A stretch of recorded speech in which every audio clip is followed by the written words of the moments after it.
Hello, everyone. My name is Layan, and I am with the People's Forum, and I would like to welcome you all who have joined us today for this very important and urgent conversation. Before we begin, I want to let you know that there is interpretation available in Arabic or in English. If you are joining on the Zoom, please click the globe icon on the bottom of the screen and select your language. We have Zoom does not, this version does not have Arabic as an option, so please select Korean for Arabic language and select English for English language. If you are tuning into the live stream on YouTube, we have a stream in English and another stream in Arabic. Both are available on our YouTube channel, People's Forum NYC. Thank you all again for joining. The People's Forum, if you haven't been with us before, is a political education and cultural center based in New York City. And our aim in all of our programming, events, and activities is to strengthen and build working class internationalist organization and struggle here and abroad. The People's Forum has always been and will always continue to be in full solidarity with the struggle of the Palestinian people for full liberation from colonialism and imperialism. In the past week, we have witnessed an extreme escalation of colonial and Zionist violence.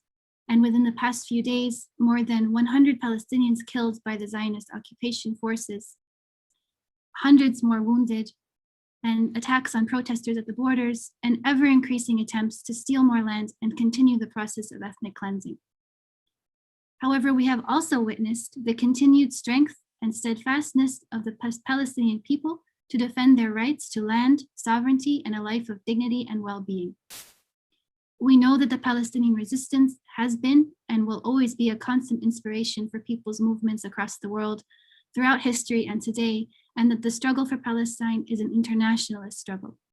So I am very eager to learn from the conversation today and to hear the perspectives of our amazing speakers who have taken time out of their day to join us. And without any further delay, I would like to pass it on to our moderator, my friend and comrade, Manolo de los Santos, who is the co-executive director of the People's Forum and part of the coordination of the International People's Assembly. Welcome, Manolo. Thank you, Layan, for opening up our space. Today, we gather, I think, in a moment of great difficulty and sorrow for the Palestinian people, but not a moment of defeat. On the contrary, we are actually brought together here today by the fighting spirit, the ongoing resistance, the legacy of the Palestinian people's revolutionary process. And we are honored to, in fact, not be neutral, to not be so-called objective in this conversation. We actually want to encourage everyone to learn from perspectives often ignored in the mass media and in many academic spaces in the United States and across the world. We're honored, in fact, to have with us today people who I consider comrades, not just in the struggle for the liberation of Palestine, but comrades in the struggle for the liberation of humanity and for a different future for us all. We have with us today our dear comrade Khaldat Hussein, who is a member of the political bureau of the Democratic Front for the Liberation of Palestine. The DFLP is a Marxist-Leninist organization in Palestine, which was founded in 1969 with the revolutionary objective of creating a popular and democratic secular state. We also have a dear comrade, Vijay Prashad, who is an Indian historian, editor, and journalist. He's chief editor of Leftward Books and director of the Tricontinental Institute for Social Research. Among other things, he has written more than 20 books. I would highlight among them The Darker Nations, Poorer Nations, and a latest book which I think everyone should read in light of the growing case of US imperialism around the world, and that is Washington Bullets, which has an amazing foreword by Comrade Evo Morales, former president of Bolivia. We're also deeply honored to have here with us a comrade, Yasmin Zara, who is chairwoman of Labor Against Racism and War She has spent the last decade coaching workers in both labor and community organizations and building worker struggles around an anti-racist and class solidarity framework. From the service industry to the education sector to the building trades, Yasmin has organized with union and non-union workers from all different walks of life and has dedicated her own to putting power back into the working class. We also would like to acknowledge, before we start today's conversation, that the title that gathers us together, that convenes us, Free the Land, is also a recognition of the deep connection between the struggles for liberation of the Palestinian people and Black people in the United States. The call initially shared by the Republic of New Africa in the 1970s reminds us that the struggle for the land continues, because the struggle of the land is also the struggle for liberation of humanity. So, dear friends, Haldat, Vijay, Yasmin, we would like to open today's conversation with your immediate or your first sort of impressions on the current situation in Palestine. We can start with Haldat.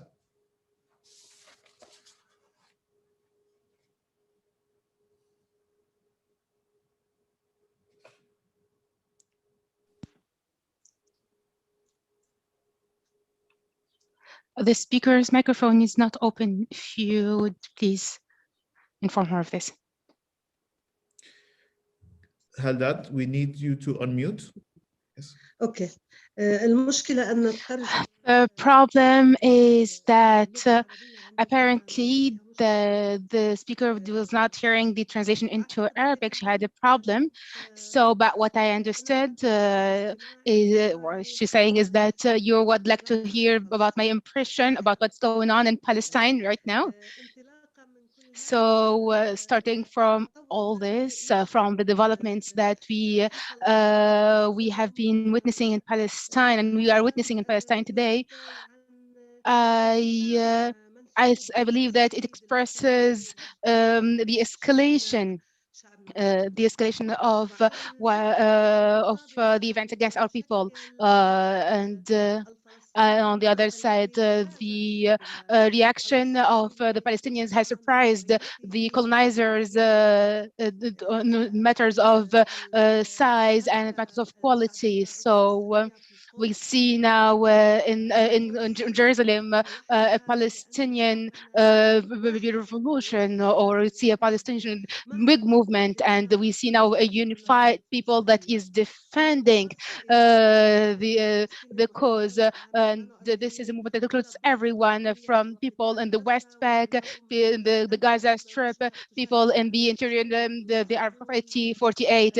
And today we see Palestinians working together also with the Arab peoples in Jordan and Lebanon, who are there on the borders, saying their messages, saying that the Palestinians will continue the resistance. They will continue to their resisting the Israeli settlement until they obtain their righteous rights, and until they have the Palestinian rights, and until the refugees can enjoy their rights to return and the right to and decide their fate. This escalation, of course, is part of the Israeli project that was supported by the previous American government, and what was called the deal of the century, and the deal that aims to take away the rights of Palestinian people. And this deal started, the implementation of this deal started when the American government recognized Jerusalem as the capital of Israel. So no one gets to decide whose the Jerusalem, whose capital Jerusalem is. It's the right of the Palestinian people to decide. In addition to this, of course, the American government gave the right to or the free way to the Israelis to continue their to implement their plans to further colonize the lands and to make Jerusalem a Jewish city, a state. So this deal of the century actually gave a free reign to the Israelis and an unprecedented matter, and we see a huge escalation matters of settlement in the West Bank, and we see an escalation in the procedures of racial discrimination, and we see also aggression on Muslims and Christians, and we see people who lost their lands, who lost their houses, and the escalation of taking away the rights of our peoples, and the siege and aggressive and cruel practices that led our people to actually claim their rights one more time, and last of which what we see this paralysis intifada now, and we are very proud of the struggles of our people. So the escalation of Israeli aggressions against our people is clear and is supported by also the current American administration, and it's an escalation that translates in the actions committed by by the massacres committed against the people in the Gaza and the West Bank and Gaza Strip and Jerusalem, and this shows the fascist nature of the Israeli regime and their non-stop violations of international values and the laws, and it shows also the colonizers and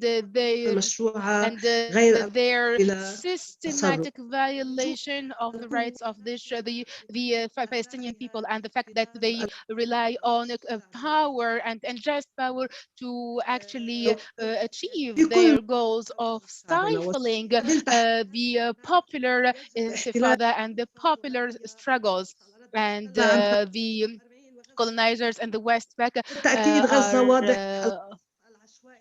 and we know we can see what's going on in Gaza now. We see the random bombing that is mainly targeting civilians. We see also in Jerusalem the use of bullets. We see the use of tear bombs and in Gaza and in Jerusalem, and we see such acts committed against peaceful protests. In addition to what's going on in Gaza in front of everyone, of course, our people unified itself, and we can see a popular movement against these Zionist escalations. And what actually characterizes our struggles this time is the fact that what happened actually confirmed the unity of our people in wherever they are, and the refugees, the people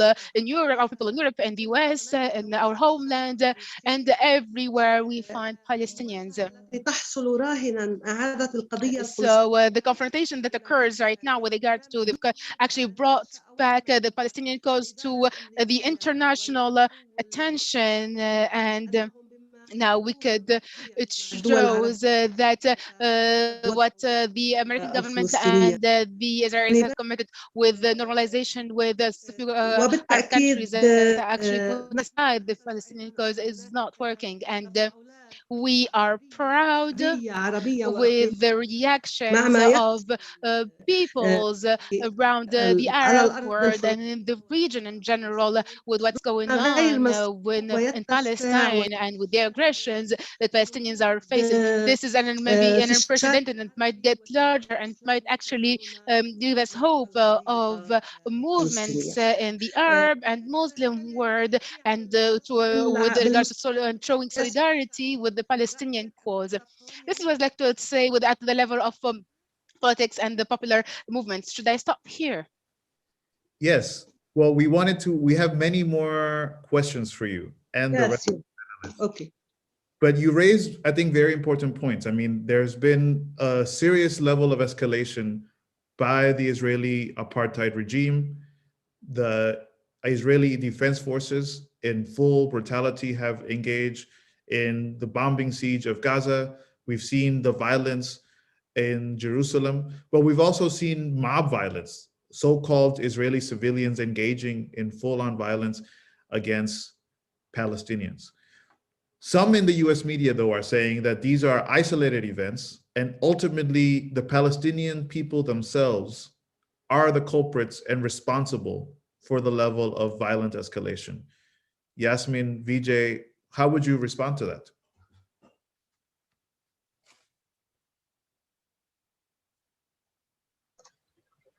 Yasmin, would you like to go ahead of me, please? Sure. I mean, I think that is just preposterous. It's ridiculous. If you are tuning into, social media, looking at these horror videos, I mean, to suggest that is absurd to me. I just don't think anyone in good faith can argue that at this point, with what you're seeing, that Israel is not a settler apartheid state. And to your earlier question of what needs to be done, we need to showcase our immediate and unconditional solidarity with the Palestinian people, especially if we're here in the United States, where our government is the main pillar of what is funding this terror. They're doing it in our name, and people are angry and ready to mobilize and to hit the streets and raise hell about the $10 million a day that goes to fund this terrorist apartheid regime. I just don't think you can argue against that anymore at this point. My feeling is, Manolo, that the Israeli project and the United States government always like to make the beginning of any so-called conflict a rocket being fired out of Gaza. They want the story always to begin there. Firstly, this is not an Israeli-Arab conflict. It's not an Israeli-Palestinian conflict. There is no conflict. What you have is an occupation. You have an occupation which created an apartheid situation. Israel is an embarrassment. It's an embarrassment on the world stage because it punctually, viciously attacks the Palestinians in two forms. One form is what Teju Cole called cold violence, the normal violence of the occupation, the checkpoints, the humiliations, the brutalities that have an everyday quality to them. Included in that is the denial of the right to return of Palestinians. The cold violence is not only against Palestinians inside 1948 lines, the cold violence not only against Palestinians in the occupied Palestinian territories of Gaza, East Jerusalem, and the West Bank, it's also against Palestinians denied the right to return to their homeland. But then there's hot violence. 2021 has to be added to a list that goes to 2014, that goes to 2012, that goes to 2009, that goes to 2006. Punctually, Israel bombs Gaza. And I want to caution people, Israeli and US propaganda prefer to talk as if Palestine doesn't exist. The word Palestinian gets stuck in their throat. They want to use the word Gaza to refer to Palestine, and they want to use the word Hamas to refer to the Palestinians. They want this to be about Hamas and Gaza. This is about Palestine and the Palestinians, and the Palestinians are resisting, whether it's in Sheikh Jarrah in Jerusalem, or it's in Gaza, or it's in the diaspora, or it's in Lod, or it's in Nazareth, or wherever it might be. Palestinians are resisting against an occupation. That's the basic story. This is not a story that starts with a rocket being fired out of Gaza. Once you accept the terms of Israeli propaganda, it's very hard to actually see the reality. You are blinded by a fog of propaganda. The reality is that Israel is an embarrassment. It's a sitting embarrassment that is occupying a people, created an apartheid situation. The United States government, by giving complete blank check to Israel, is equal to the embarrassment that Israel has become. I think you both raise really important points. I mean, we're talking about, in many ways, a Israeli project that goes back 73 years. We're about to commemorate the Nakba on May 15th, tomorrow.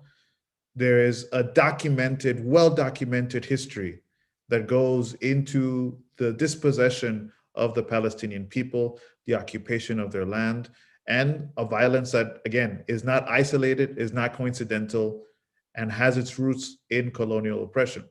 Now, you, Vijay, raised something important, which is that Hamas has sort of become the boogeyman for US, blind support, and, at the tune of, like Jasmine said, $10 million a day, to not only keep Gaza as an open air prison, but to continue to occupy Palestine as a whole. And it serves Israel as the ultimate excuse to continue violence atrocities without any accountability. Ultimately, though, in your opinion, Vijay, what is truly Hamas's role in all of this? If Hamas were to not exist today, would the Israeli racist project continue its violent rampage against Palestine? Look, frankly, if you understand anything of the history of the occupation and dispossession of the Palestinians, you will know that periodically the Israeli project has demonized somebody or the other.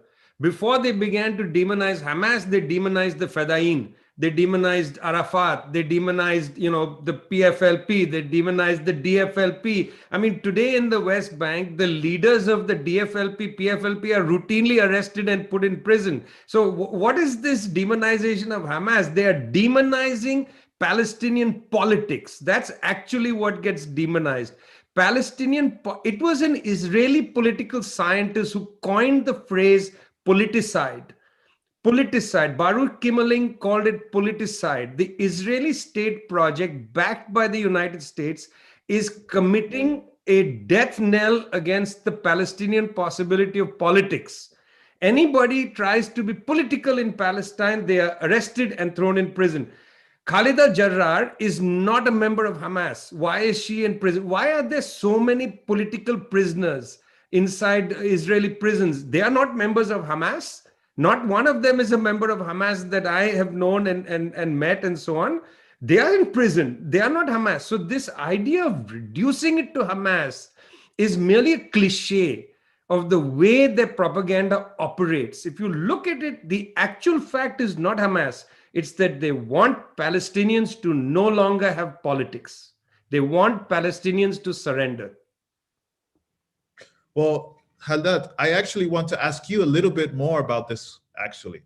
I mean, we know, breaking through sort of the propaganda, that there are actually organizations of the left, of the working class inside Palestine.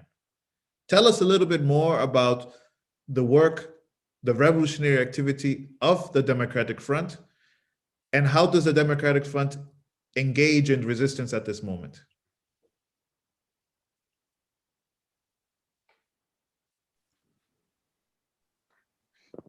Okay.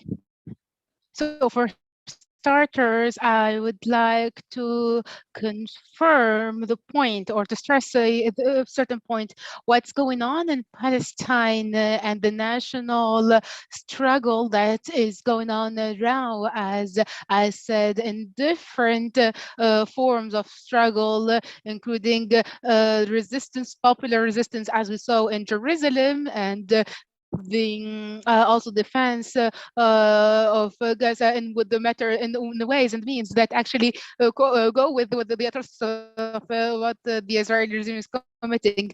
This is a people that is now in the middle of a fight, and in a unified way, and it's not just about one group of people. It's not just about Hamas or one organization. It's not just Hamas that's defending the Gaza Strip.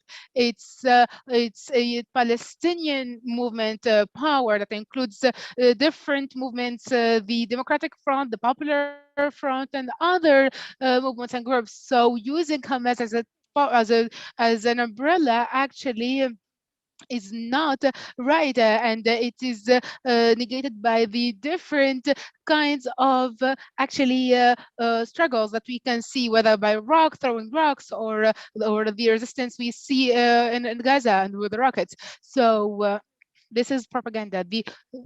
It's the colonizer that is moving this conflict, and it's actually the settlements that actually what are fueling this conflict. It's the plan of Israel to actually eliminate, eradicate Palestinians, and I believe that everyone, to ethnically cleanse Palestinians. I believe that everyone can see what the colonizers are doing. Now, we talk about democracy.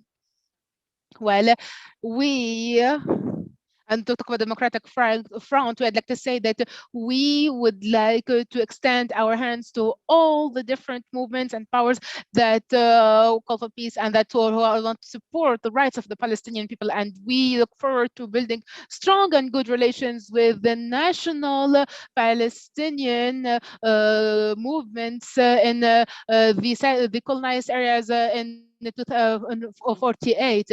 And of course, I'd like to say that we are present wherever our people is, and like to stand next to all the people who resist this injustice. And I'd like to say that this unity, this popular unity in the field, is very important, and it needs to be framed in a form of national unity at the level of leadership, and so that it could including the struggles of our people inside of the borders of 48.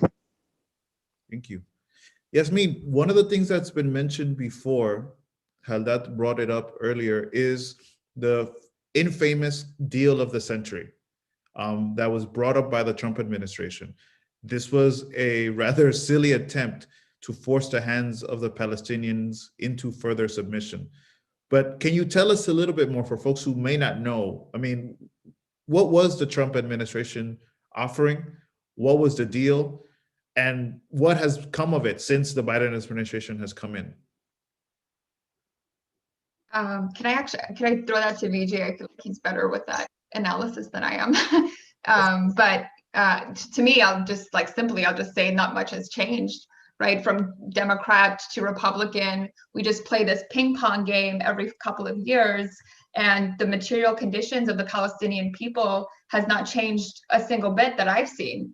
The Trump administration has obviously inflamed it even more so, but the conditions are still the same. And so, we have to go beyond these party politics in the United States and really focus on holding these politicians to, like you were saying, to humanity, to stand on the right side, and to stand against apartheid, because this is exactly what it is. Well, now that's very unfair of you, Yasmin, but all I get, because the fact is that the answer to the question is, was there really a Trump agenda regarding Israel and Palestine? Was there really a Trump agenda? Look, the Israelis are bombing Gaza relentlessly. They are continuing to use extreme violence in East Jerusalem and in other parts of Palestine. And the Biden administration is blocking a UN Security Council resolution that calls for a ceasefire. It's an extraordinarily mild resolution, just a ceasefire. You see, there is a better resolution that could have been put out there, calling this a crime against humanity and a violation of international law, because by UN resolution, Security Council resolution 242, even 194, this kind of violence is illegal against as an occupying power. This kind of violence against the people that you are occupying is inexcusable. The eviction of families in Sheikh Jarrah is against international law. That's not what the resolution says. The resolution merely calls for a ceasefire. It's the mild resolution. Biden is blocking that. Remember, Obama was not against moving the US embassy from Tel Aviv to Jerusalem. Obama merely postponed the decision because he said, what is the United States going to get from Israel back? He merely twice postponed the decision. He didn't say we are against this. So yes, there is a difference in tone between Republicans, Democrats, and so on. We all know this, right? Democrats are generally kind of polite imperialists. Except when it came to Libya. Then I didn't see their politeness. I saw Hillary Clinton behaving quite grotesquely in an uncivilized manner. Yes, they're generally politer in their imperialism. And the Republicans, we know them. They are people of no decency. They don't understand civility, decency, and so on. See the way Mr. Biden, Secretary of State, spoke to the Chinese senior counselor in Anchorage, Alaska. No decency at all, no decorum. They talk like barbarians. So, look, people, you can fantasize all you want about Trump is gone, now you have Biden. You can fantasize. But look, if they cannot ask for a UN Security Council resolution on a ceasefire, where is the place of the US foreign policy in terms of any improvement? Where is the improvement? Where is this? I agree 100% with everything Yasmin says.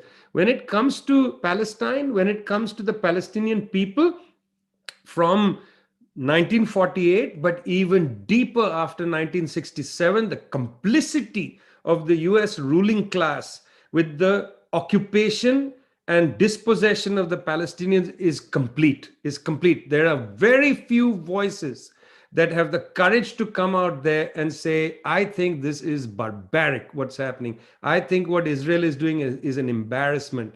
So yes, now Trump is no more there. But the same US imperial foreign policy is there, and Biden is behaving just like any other person who sat in that Oval Office and who sent first his envoy not to meet any Palestinian, but to go and meet Mr. Netanyahu, to ask Mr. Netanyahu, what should the United States do?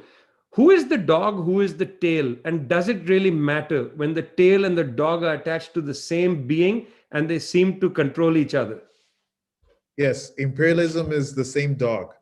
But it seems to me, Vijay, that part of the sort of pivot that US foreign policy was trying to make around the deal of the century was in particular to isolate the Palestinian cause from other Arab peoples. And in a sense, also, it was almost like the process of finishing the process of counter-revolution against the Arab Spring process. I mean, all of a sudden we saw that relations were restored with different countries in the Arab world, in the Maghreb. What can be said about that? Very quickly, I mean, it was Mr. Trump is a better businessman than Mr. Biden or Mr. Obama who preceded him, because he did business with the Moroccan monarchy, he did business with the Emiratis, with the United Arab Emirates, and he did business with the Saudis. He told the Moroccans illegally that they are welcome to Western Sahara and sold out the national ambitions of the Sahrawi people. And the price for that is the Moroccan king had to buy arms from the United States. And then they had to recognize Israel. I mean, imagine this. This is straightforward marketplace mentality. Look at what the Emiratis did. Emiratis and Saudis are conducting a murderous war against the Yemenis. In order to rearm themselves, to get arms from the United States, arms from Britain, and so on, they had to say, we will start a process to normalize with Israel. So let's see, what was the deal of the century? The deal of the century was the United States and Israel got Morocco and the UAE to basically shake hands, and three different peoples were thrown under the bus, not only the Palestinians. Three different peoples were thrown under the bus: the Palestinians, the Yemenis, and the Sahrawis. That was the deal of the century. Three historical nationalities were pushed to the point of being destroyed in order for the United States and Israel to get their ways.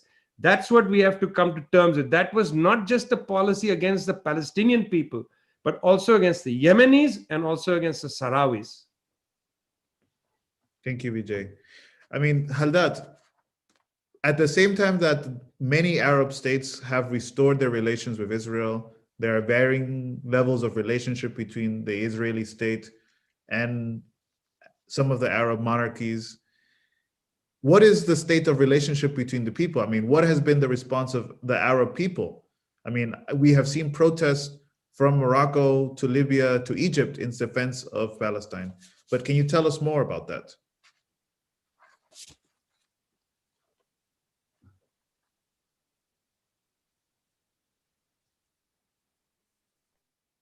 Of course.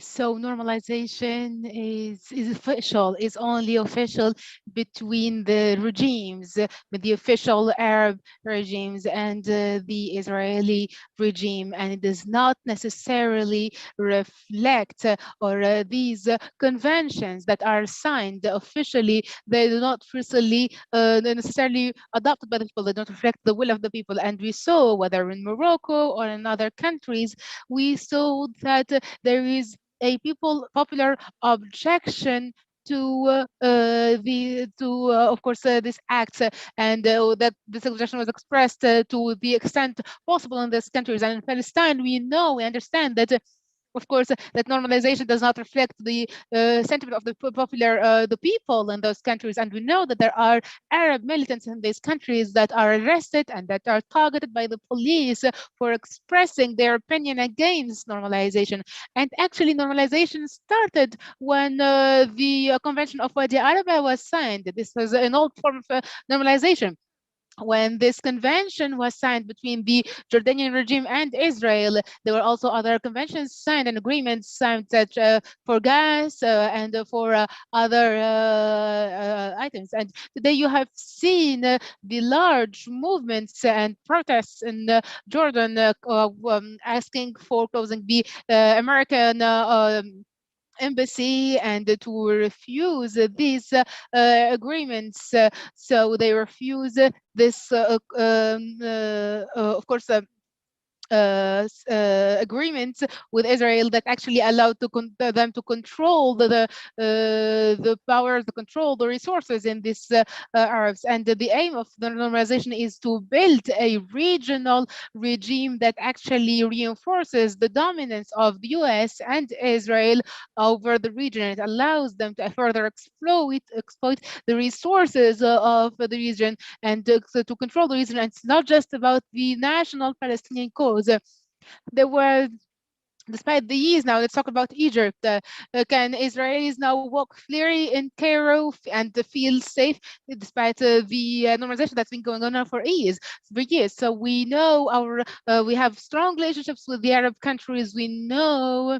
And we ask for more protests by these peoples against normalization. And we see clearly the solidarity of the Arab peoples, and that there is more solidarity with and we can see this more now than ever. We have seen movements in Morocco, we have seen movements on protests in Yemen, and that despite everything that's been going on there. And what really actually pleased us and gave us hope is the movement in Jordania, which is of course our neighboring countries, and it's a state that have signed the agreement of Wadi Arab since the Oslo Agreement. So we actually trust the Arab peoples. We have good relations with them, and even the countries where we do not see big protests, such as Egypt, where we know that militants are assassinated and are targeted. We know the conscience of the people in those countries, in the countries that actually where the official regime actually normalized the relations with Israel. I mean, we've seen this outpouring, like you said, of support for the Palestinian people across the Arab world and in many other parts of the world. In a sense, historically, the Palestinian cause has always been sort of connected and tied to democratic and socialist struggles across the Arab world. But I'm curious to sort of hear more from you on what makes this particular moment exceptional or different from the past. I mean, why this level of resistance now? Why this outpouring of support? Why is it that the Palestinian people have been able to captivate the world attention in ways that may have not been possible even a few years ago?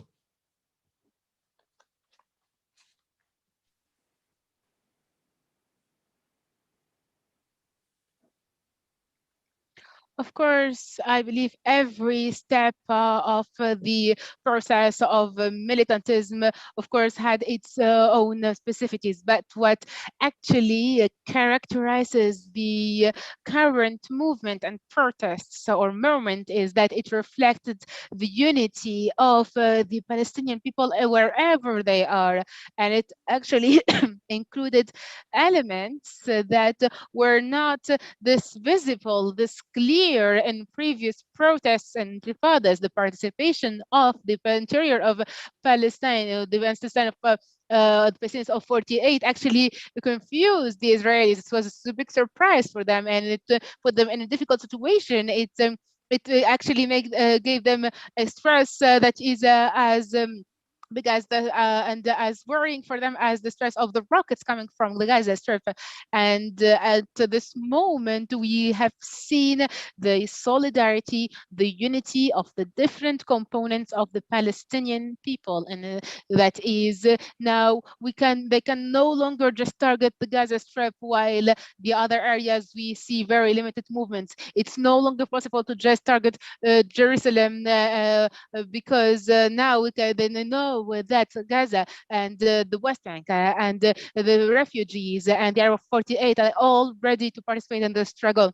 So this is one of the strengths of this moment, and also the large participation of the people in the movements, whether in Jerusalem or in the West Bank, and in areas that we did not consider, we did not see big movements before, specifically the borders of 48. So I believe that currently the Palestinians believe that the unity create more solidarity, and the more we stand together, the more we resist, the more solidarity we will have from the other peoples around from the Arab peoples. This is what happened now, I believe. Thank you. Yasmin, I mean, it's been amazing to see the level of outpouring of solidarity in the United States, in the belly of the beast. I mean, there have been protests in major cities across the country. In fact, new voices that maybe traditionally wouldn't have sort of made statements or voiced their concern over what's happening have done so. How do you explain this new sort of context for Palestinian solidarity? I think people have always been in the streets mobilizing for Palestine. There's a long history there, and I'm happy to talk about it in the labor context if I can. You know, there's an energy of mobilizing and taking the streets right now. So it presents an opportunity for us to really impact change in a way that perhaps we couldn't before. And, you know, I think people are just fed up and tired of every couple of years we're seeing this like mass slaughter, I would say, of Palestinians. And I think that energy has always been there. It's just renewed because of what's happening in the news. And I do think, like, ultimately, you know, people do not stand for this, that the whole Hamas argument, making it so political, it doesn't resonate with people. And we're seeing cities across the country in the United States where thousands and thousands of people are turning out. In New York, it was so inspiring to see the massive show of solidarity. Chicago, every major city has been mobilizing and will continue to do so over the weekend. And especially in labor work as well, there's been that history that continues on to today and will be out in the streets. I mean, without a doubt, I feel like we've almost reached a new tipping point in solidarity with the Palestinian struggle, because for so long, those who did stand steadfast with Palestine were often ridiculed, were often criminalized, were often shunned, red-baited, blacklisted. Mm-hmm. We can name many things. I mean, particularly in light of the BDS campaign across the country in the last few years. But you come from labor struggles. You've worked with union organizers across the country. I mean, what brings union organizers, labor people into solidarity with Palestine? Is there a special connection that we don't know about? Yeah, that's a very good question. I will say, you know, the Zionism has long been the position nationally amongst traditional labor organizations in the United States. We call it labor Zionism. However, there is a long history of resistance, and like all good things in labor history, it has mostly come from rank and file organizing. And that long history spans back to Detroit in 1969 with the League of Revolutionary Black Workers. And they recognized Palestinian exploitation as a reflection of the very same system of racism suffered by immigrants in this country, Black and brown workers, Asian workers in this country. They understood it as one international struggle. And in the 70s, there were wildcat strikes against the United Auto Workers leadership in support for Israel. In more recent years, the fight for the inclusion of Palestine, as you said, in the broader anti-war movement, it has been an ongoing struggle. And militants and people who are genuine leftists, genuine socialists have always fought for Palestine. And Labor for Palestine was formed in 2004 and challenged the AFL-CIO, which is our largest labor federation, our only labor federation in this country. And they've actively taken a position against BDS. So, there's always been that resistance, and unionists have called for the divestment from Union Israeli bonds. There's a very strong connection there in the United States. The refusal for workers to handle Israeli cargo, the ending the ties to the racist Zionist Labor Federation in Israel, calling for opposition to the US aid. The longshore workers come to mind for me, right? They have this long history of refusing to handle cargo for Nazi Germany, fascist Italy, Chile in 1978, apartheid South Africa, the US wars in Iraq and Afghanistan. Especially in California, locals 10 and 34 have led the US labor BDS action. They called it Block the Boat for Gaza, and they refused to handle Israeli cargo. It was sort of like their way of essentially striking, but for social justice issues, which you absolutely can do through your union. The other union that comes to mind for me, UAW Local 2865, the graduate student workers at the University of California, the United Electrical Workers, they've all publicly come out in support of BDS. So there is that history of resistance, and that's important for us to know, that it's not just exploitation and oppression, but the workers will resist, the people will stand on the right side, and we have to grow those struggles. So at my organization, at Labor Against Racism and War, our new leadership has emerged in the last year, and we're committed to building that generation of people from union work, from worker centers, various labor councils, who will do right by the international working class. And we're building bonds with Palestinian postal workers, the Palestinian General Federation of Trade Unions. We're also based in Canada as well. So it's both US and Canada, and we're going to be calling for an emergency labor meeting this week in support of a free Palestine. And more of that details we'll share soon. Thank you, Yasmin. Now, Vijay, one last question, big question to throw at you. Sort of connecting this to the sort of larger international context. I mean, we're still in the middle of a pandemic. We're still sort of living through what you and the Tricontinental Institute sort of coined as Corona shock. Where does the Palestinian cause take us from here? Is the Palestinian cause in any way, do you see any connection between what's happening in Palestine with the struggles in Colombia, with the struggles that the shack dwellers are leading in South Africa, with what's happening in India? Is this, an isolated jump or shout against imperialism, against colonization and occupation? Or is this, in a sense, a surge we're seeing of popular rebellions and movements across against Corona shock and capitalism? This has been such a terrific conversation. I want to first start by returning to the Israeli state project and reminding ourselves that that country is facing a serious and terminal political crisis of its own. In 2 years, they have had elections, 4 elections, because they cannot in their Knesset have anybody get a mandate. So in many ways, the deepening of the assault on the Palestinians is the attempt of the enlarging right wing inside the Israeli political establishment to confirm its legitimacy. So you got to understand their harshness is because they are losing political power even in their own, among their own ranks. There's a fragmentation of power. So every place in the world, the risings have their own logic, and we need to understand them for their own logic first and foremost. But yes, the ruling class in the world, the various ruling classes, have not been able to acquit themselves well in this pandemic.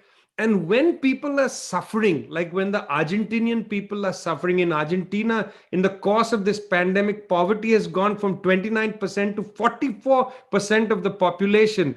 Mr. Guzman, the finance minister of Argentina, is now going from European capital to European capital, asking the Paris Club, please give us a break. We can't make our payments to the IMF. And the European governments are saying, if you don't pay your payments to the IMF, we're going to sanction you. And what does it mean? It means you have to raise electricity prices in a country where the poverty level now is almost half the population. That's Argentina. You haven't seen protests there yet.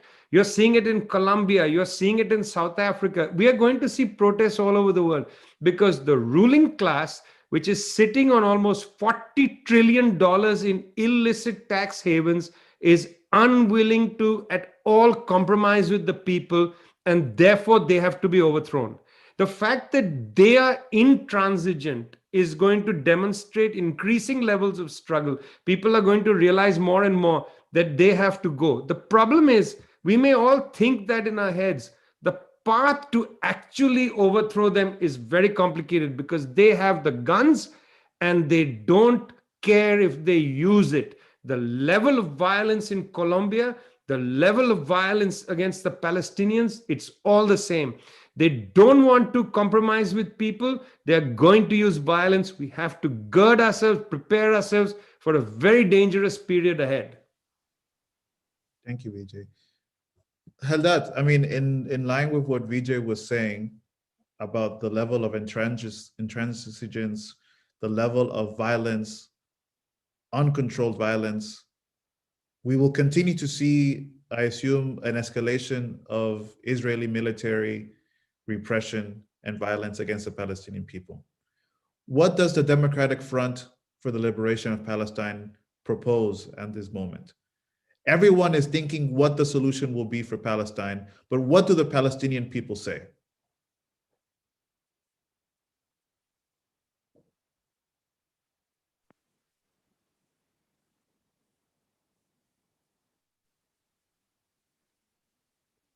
So, of course, the nature of the challenge that and the escalation and the aggression of Israel and the level of confrontation that we have reached, which is honorable, I believe.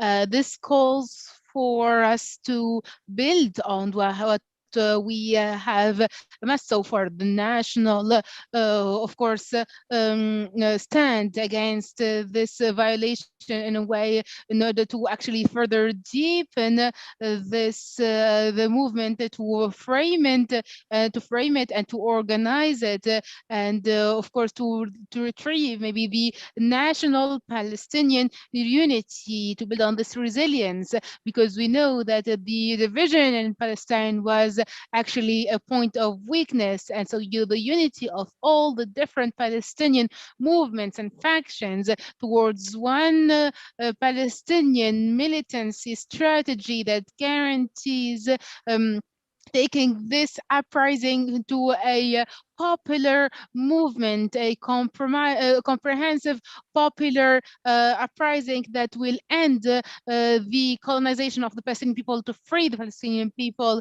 And so wherever our people are, we need to help them, to assist them with, to make sure that they continue their resilience, to frame these movements, to form a unified leadership at the national level, so that we can support co-work, so that we can support this unity. We need to learn from this lesson. The Palestinian Authority needs to understand that there is no more room for this. For we can see how Biden is dealing with the current Israeli attacks, and we should not actually bet on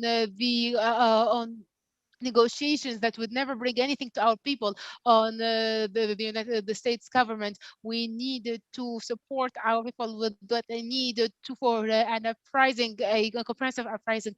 It's the time now to forget about Oslo, and it's time to be realistic, to forget about going back to negotiations. We need to stop recognizing Israel. We need to stop security coordination. We need to annul the Paris Agreement that is killing and stifling our national economy.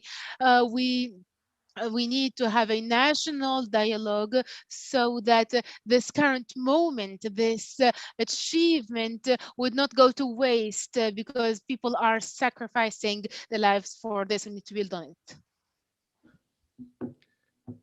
Thank you, Comrade Hardat. And with that, we want to close our conversation for today. We hope that the information, the words shared with you today have been not just of intellectual stimulation, but actually bring us into the streets to stand side by side with the Palestinian people. In fact, if you are in the United States listening and watching to us, know that in 60 cities tomorrow, there will be protests against the Zionist occupiers and their racist thugs of an army. We expect to see you on the streets. We will be here marching in New York, but we have friends who will be marching in Los Angeles, in Chicago, in Miami, and in many other places.